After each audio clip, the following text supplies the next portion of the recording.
अस्सलाम वालेकुम दोस्तों, मैं हूं मोहम्मद यासीन और आप देख रहे हैं स्टोरी फैक्ट्स यूट्यूब चैनल। दोस्तों, किसी भी मुल्क की आर्मी उस मुल्क की हिफाजत की जमानत होती है। अगर पाकिस्तान और इंडिया की बात की जाए तो इन दोनों मुल्कों के दरमियान शुरू से ही तनाज़ा रहा है। पूरी दुनिया में मौजूद मुल्कों के दरमियान बॉर्डर्स का एरिया इंतहाई पुरसकून होता है, लेकिन इसके बरक्स इस पूरी दुनिया में पाक भारत ही दो ऐसे ममालिक हैं जिनके दरमियान लाइन ऑफ कंट्रोल है।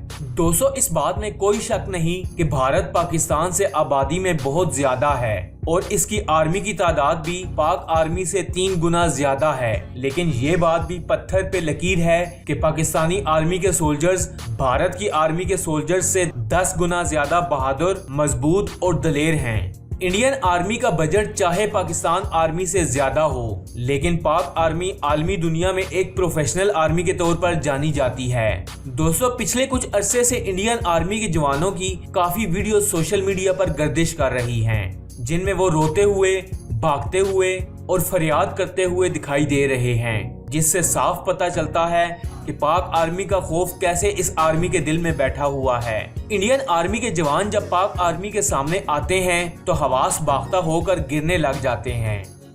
दोस्तों, वाघा बॉर्डर पर मौजूद लोगों की अपने वतन से मोहब्बत में उमड़ते जज्बात आसमान को छू रहे होते हैं। वाघा बॉर्डर पर आए रोज इंडियन आर्मी अपनी आवाम की बेइज्जती करवाने का सबूत पेश करती है, जिसके बाद पाकिस्तानी अवाम के नारे और हूटिंग एक अलग ही मंजर पेश करते हैं।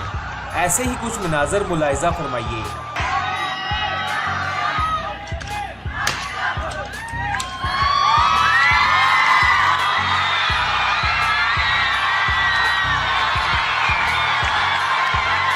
दोस्तों, इस वीडियो में आप देख सकते हैं कि एक इंडियन सोल्जर पाकिस्तानी सोल्जर का मुकाबला करने के लिए हाथ बुलंद करता है कि कौन ज्यादा देर तक हाथ बुलंद रखेगा। जज्बात में आकर इंडियन सोल्जर ने हाथ तो बुलंद कर लिया, पर बेचारा बहुत जल्दी थक गया और आखिरकार भाग खड़ा हुआ। दोस्तों, जंग लड़ने के लिए असले की जरूरत पड़ती है, लेकिन जंग जीतने के लिए हौसलों की जरूरत होती है, जो इंडियन आर्मी में बिल्कुल भी नहीं है, जिसकी एक नहीं बल्कि दर्जनों मिसालें मिलती हैं। अभी हाल ही में इंडिया की दी हुई हजारों धमकियों के बाद इंडिया के साथ जो कुछ भी हुआ वो तो आपके सामने ही है और स्क्रीन पर नजर आने वाले शख्स को तो आप जानते ही होंगे और यकीनन इस वाकये की तफसील से भी वाकिफ होंगे। इससे साबित होता है कि इंडियन आर्मी को पाकिस्तान आर्मी की बराबरी के लिए अभी 100 साल और लगेंगे। दोस्तों, आपको ये वीडियो कैसी लगी? कमेंट्स बॉक्स में अपनी कीमती राय से जरूर आगाह कीजिएगा। ऐसी और इन्फॉर्मेटिव वीडियोस देखने के लिए स्टोरी फैक्ट्स चैनल को सब्सक्राइब कर लें, ताकि रोजाना आने वाली ऐसी इन्फॉर्मेटिव वीडियोस आप तक बआसानी पहुंचती रहें।